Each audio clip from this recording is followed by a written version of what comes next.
Hello साथियों, India GK की को नई क्लास में आप सभी का स्वागत है। अपन बात कर रहे थे पटवार के अंदर से इंडिया जीके की एक क्लास अपन देखी थी जिसके अंदर से अपन प्राचीन भारत का इतिहास देख रहे थे। आज ये प्राचीन भारत के इतिहास के अंदर से सेकंड क्लास होने वाली है। तो लास्ट वीडियो तक अपन ने चर्चा की थी सिंधु घाटी सभ्यता के बारे में। आज बात करेंगे अपन वैदिक सभ्यता के बारे में। वैदिक सभ्यता है ये आद्य ऐतिहासिक काल का ही पार्ट है साथियों। जो सिंधु घाटी सभ्यता है वो भी एक आद्य ऐतिहासिक काल का ही पार्ट माना गया था। तो स्टार्ट करते हैं वैदिक सभ्यता के बारे में। तो वैदिक सभ्यता के अंदर से जो वेद है ना साथियों, इनकी संख्या कितनी बताई गई है? 4 आ जाती है। सबसे जो पुराना वेद है वो ऋग्वेद आ जाता है। ठीक है, ऋग्वेद आएगा और ऋग्वेद में कितने मंडल हैं? 10 मंडल आ जाते हैं। और इस ऋग्वेद के अंदर से जो दूसरे से लेकर 7वें तक हैं वो सबसे प्राचीन मंडल माने जाते हैं। टोटल इसमें 10 मंडल हैं साथियों। और बात करें तो ऋग्वैदिक कालीन में जो सबसे महत्वपूर्ण देवता थे वो थे कौन थे साथियों? इंद्र थे।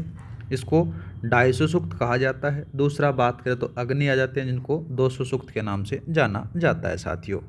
और बात करें तो जो वैदिक आर्यों की जो भाषा थी वो संस्कृत थी। कौन सी थी? संस्कृत थी। अब बात करते हैं वैदिक साहित्य का विकास किस प्रकार से होता है। तो सबसे पहला नाम आ जाता है वैदिक साहित्य के विकास में संहिता का।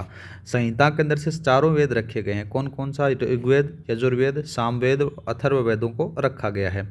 और वैदिक साहित्य के अंदर से बात करें तो दूसरा जो नाम आता है वो आ जाता है ब्राह्मण।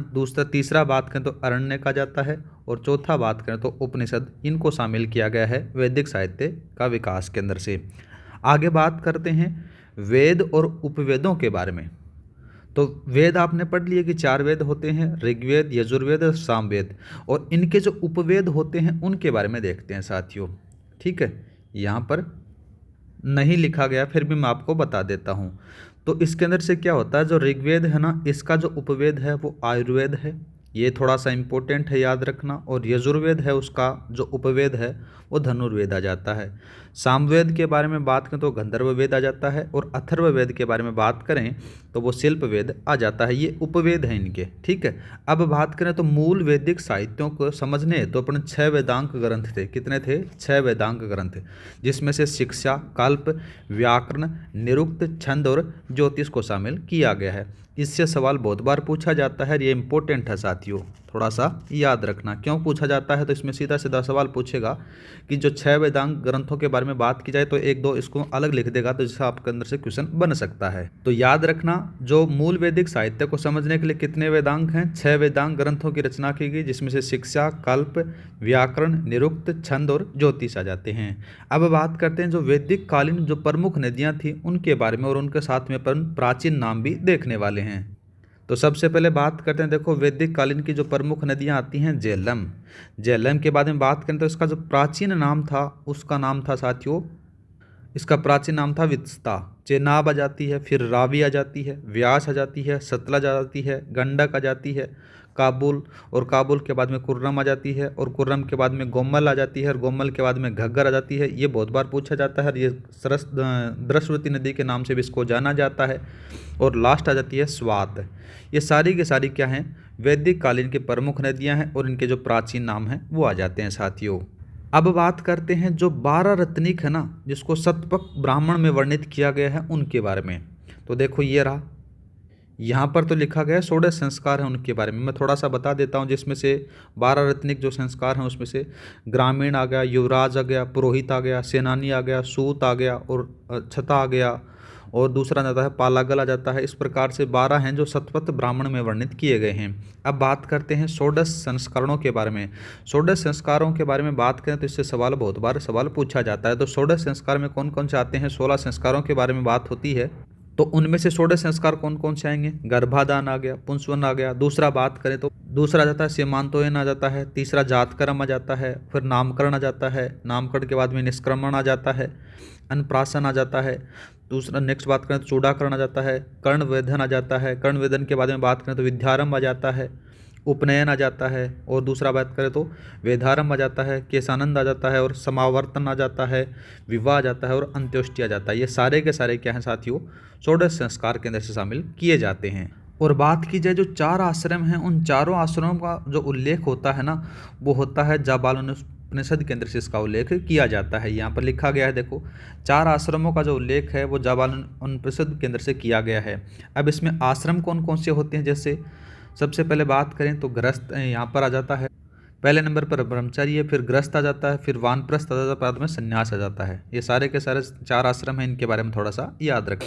अब बात करते हैं जो विवाह के प्रकार हैं उनके बारे में। ये रहे विवाह के प्रकार। विवाह के प्रकारों के बारे में बात करें तो कौन कौन से आएंगे साथियों।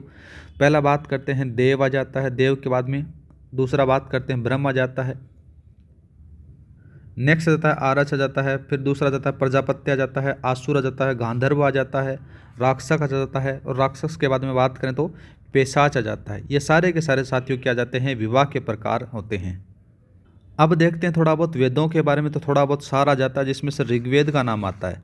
ऋग्वेद है, इसमें से क्या विशेष है, इसमें से आ जाता है, इसमें ऐतरेय ब्राह्मण में राजसूय यज्ञ और सतयुग, त्रेता, त्रेता के बारे में बात करें तो साथियों कौन सा आता है, द्वापर और कालयुग का वर्णन देखने को, या फिर कलयुग का जो वर्णन है उसके बारे में देखने को मिल जाता है, कलयुग है, ठीक है।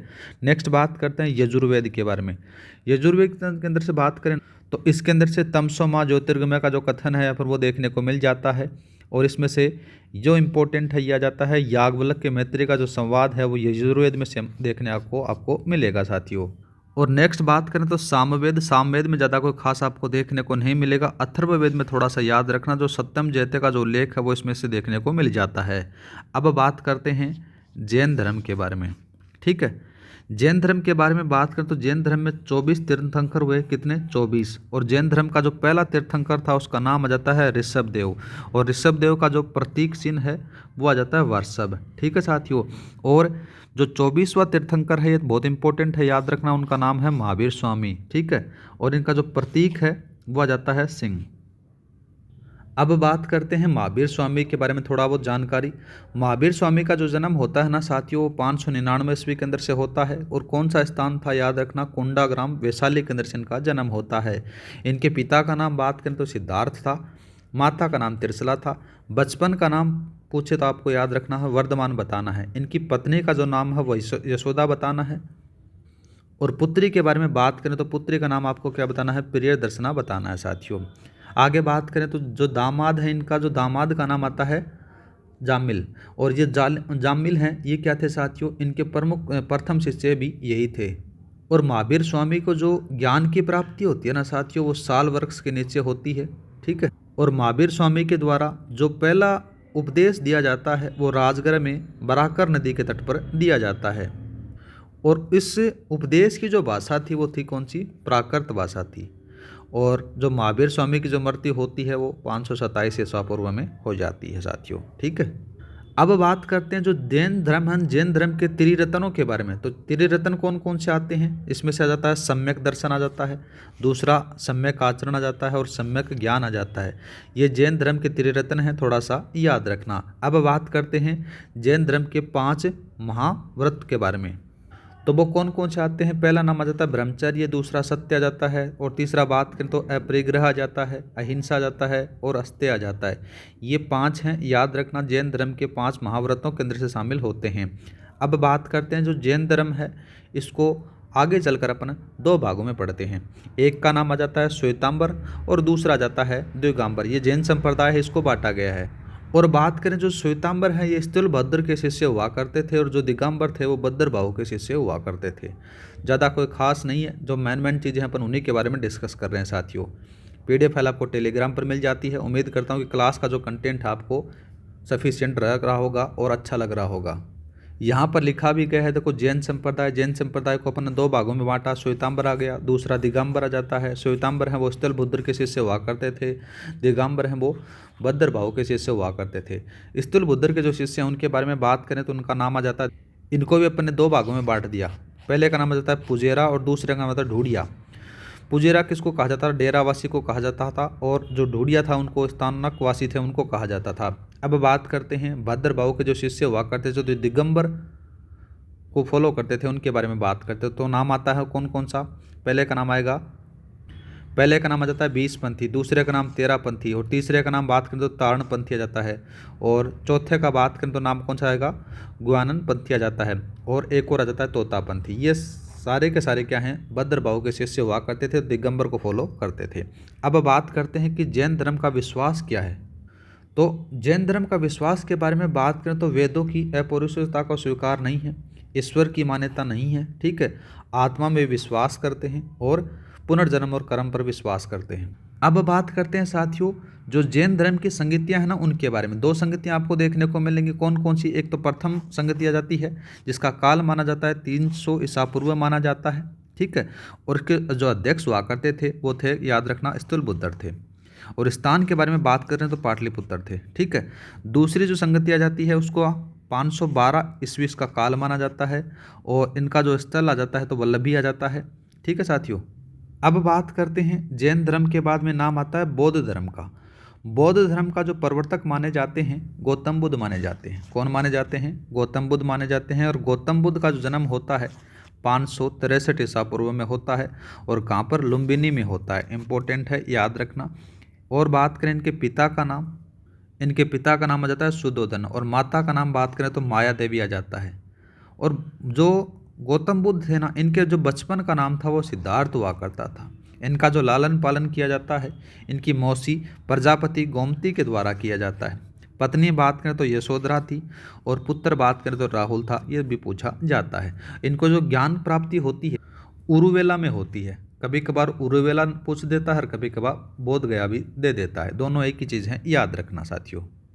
और गौतम बुद्ध का जो पहला जो उपदेश होता है ना साथियों वो सारनाथ में दिया जाता है। कहाँ पर दिया जाता है? सारनाथ में दिया जाता है। देखो प्रथम उपदेश सारनाथ में दिया गया। ये भी चीज़ थोड़ा सा याद रखना ना, जो ज्ञान की प्राप्ति होती है वो पीपल वृक्ष के नीचे होती है। और नदी कौन सी थी? नदी का नाम भी जरूर याद रख सकते हो, निरंजना नदी के तट के पर हुआ था, ठीक है। और बौद्ध धर्म का जो प्रथम उपदेश दिया जाता है वो सारनाथ में दिया गया था साथियों। और बात करें तो बौद्ध संघ की जो प्रथम महिला थी वो गोमती थी और इनकी जो मृत्यु होती है वो 483 ईस्वी में हो जाती है। मृत्यु स्थल के बारे में बात करें तो याद रखना कुशीनगर था। जिनके इनके द्वारा जो उपदेश दिया जाता था वो उपदेश थी पाली भाषा। ये बहुत बार पूछा जाता है, इंपॉर्टेंट है, याद रखना, ठीक है। अब बात करते हैं त्रिपिटक के बारे में। त्रिपिटक क्या है? देखो इनके बारे में बात करें तो देखो त्रिपिटक 3 चीज़ों को कहा जाता है। नाम आता है शुद्ध पिटक, जिसका बात करें तो उसको कहता है, इसका जो संकलन किया गया था वो आनंद के द्वारा किया गया था। दूसरा बात करें विनय पिटक आ जाता है, इसका जो संकलन किया गया था उपाली के द्वारा किया गया था। दूसरा बात करते हैं अभिधम पिटक है, जिसके द्वारा किसके द्वारा किया था? मोगलिक के पुत्र के द्वारा किया गया था। अब बात करते हैं साथियों बौद्ध धर्म के जो त्रिरत्न है ना उनके बारे में। बौद्ध धर्म के त्रिरत्न आपको बुद्ध मिलेंगे, संघ मिलेंगे और धम्म मिलेंगे, ये थोड़ा सा याद रखना, इनका बारे में आपसे पूछ सकता है। अब बात करते हैं जो 4 आर्य सत्य हैं उनके बारे में। तो 4 आर्य सत्य कौन कौन से मिलेंगे आपको? दुख मिलेगा, दुख के बाद में दुख समुदाय मिलेगा, दुख निरोध मिलेगा और दुख निरोध या फिर गामिनी प्रतिपदा देखने को मिल जाता है साथियों। ये 4 आर्य सत्य आ जाते हैं। अब दुखों की मुक्ति के लिए एक अष्टांगी मार्ग बताया गया था। वो अष्टांगी मार्ग कौन कौन से थे उनके बारे में बात करते हैं। यहाँ पर लिखा भी गया कि दुखों की मुक्ति के लिए 8 मार्ग बताए गए थे। कितने मार्ग बताए गए थे? 8 मार्ग बताए गए थे, जिनको अष्टांगी मार्ग कहा जाता है। वो अष्टांगी मार्ग कौन कौन से आते हैं? पहले का नाम आ जाता है सम्यक दृष्टि, दूसरे का जाता है सम्यक संकल्प आ जाता है, तीसरे का बात करें तो सम्यक वाक आ जाता है, और नेक्स्ट बात करें तो नेक्स्ट आ जाता है साथियों सम्यक कर्मांत आ जाता है, मैं है, याद रखना। और नेक्स्ट आता है सम्यक आजीव आता है, और नेक्स्ट आता है सम्यक व्यायाम आ जाता है, सम्यक स्मृति आ जाता है और सम्यक समाधि आ जाता है। ये अष्टांगी मार्ग हैं जो दुखों की मुक्ति के लिए बताए गए थे। अब बात करते हैं साथियों बौद्ध धर्म की जो संगतियां हैं ना उनके बारे में। 4 संगतियां आपको देखने को मिलेंगी। कितनी हैं? 4 आ जाती हैं। पहली संगति है उसका जो काल आ जाता है 400 ईसा पूर्व माना जाता है, स्थान था राजगृह। और जो प्रथम संगति थी ना इसका जो अध्यक्ष थे वो पूर्ण महाकश्यप थे और शासक याद रखना अजातशत्रु थे। ये बहुत बार पूछा जाता है। सेकंड बौद्ध संगति के बारे में बात करें तो इनका जो समय माना जाता है 383 ईसा पूर्व माना जाता है। स्थान बात करें तो वैशाली आ जाता है, और अध्यक्ष बात करें ना साथियों तो ये सर्वकामी आ जाते हैं, ठीक है। और जो शासक बात करें तो काला सोल का जाते हैं। नेक्स्ट बात करते हैं तीसरी इंपॉर्टेंट है, याद रखना बौद्ध संगति की तीसरी जो इंपॉर्टेंट है वो आ जाती है 247 ईस्वी का समय माना जाता है। स्थान था पाटलिपुत्र। और जो अध्यक्ष बताए जाते हैं मोगलीपुत्र बताए जाते हैं, और जो शासक बताया जाता है वो अशोक बताया जाता है, इसीलिए ज़्यादा इंपॉर्टेंट है साथियों। आगे बात करते हैं बौद्ध संगतियों के अंदर से जो चौथी संगति है, इसका जो समय बताया जाता है ना, वो ईसा की जो प्रथम शताब्दी है उसके अंदर बताया जाता है। और ये जो स्थान है यह जाता है कौन सा, कश्मीर के अंदर से नाम आता है कुंडल बना जाता है। और जो इसके अध्यक्ष बताए जाते हैं वसुमित्र बताए जाते हैं, और इस समय जो शासक था वो था कनिष्क। अब बात करते हैं साथियों जो बौद्ध धर्म की जो मान्यता है उनके बारे में। देखो क्या क्या मान्यता है इनकी। आत्मा के अस्तित्व में विश्वास नहीं होता इनका। दूसरा बात करें तो दूसरा जाता है वैदिक कर्मकांड का ये विरोध करते हैं। दूसरा बात नेक्स्ट आ जाता है कि वेदों की औपनिवेशिकता का विरोध करते हैं। और नेक्स्ट आता है कि कर्म, पुनर्जन्म तथा मोक्ष में विश्वास करते हैं। ये बौद्ध धर्म की मान्यताएं हैं साथियों। अब बात करते हैं जो बौद्ध धर्म का जो विभाजन होता है वो दो प्रकार से किया जाता है। एक आता है द्वितीय बौद्ध संगति में, और दूसरा जाता है चतुर्थ बौद्ध संगति के अंदर से इनका डिवाइडेशन हो जाता है। और जो चतुर्थ बौद्ध संगतियां हैं ना, इसमें से हीनयान और महायान है, ये इंपॉर्टेंट है साथियों। और इसी के साथ में आपका जो बौद्ध धर्म वाला जो टॉपिक है ये वाली क्लास अपनी ये समाप्त करते हैं। नेक्स्ट वीडियो से अपन चर्चा करेंगे महाजनपद के बारे में। जो महाजनपद से 1-2 सवाल 100% पूछा जाता है। मेरी कोशिश रहेगी कि एकदम शॉर्ट तरीके से आपको बढ़िया तरीके से याद करवाया जाए। क्लास अच्छी लगी तो लाइक और सब्सक्राइब करना न भूलें। क्लास की पीडीएफ आपको टेलीग्राम पर मिल जाएगी। टेलीग्राम का लिंक डिस्क्रिप्शन में दे रखा है, वहाँ पर जाकर आप ज्वाइन कर सकते हो। जय हिंद, जय भारत। आपको कंटिन्यू क्लासेज मिलती रहेंगी।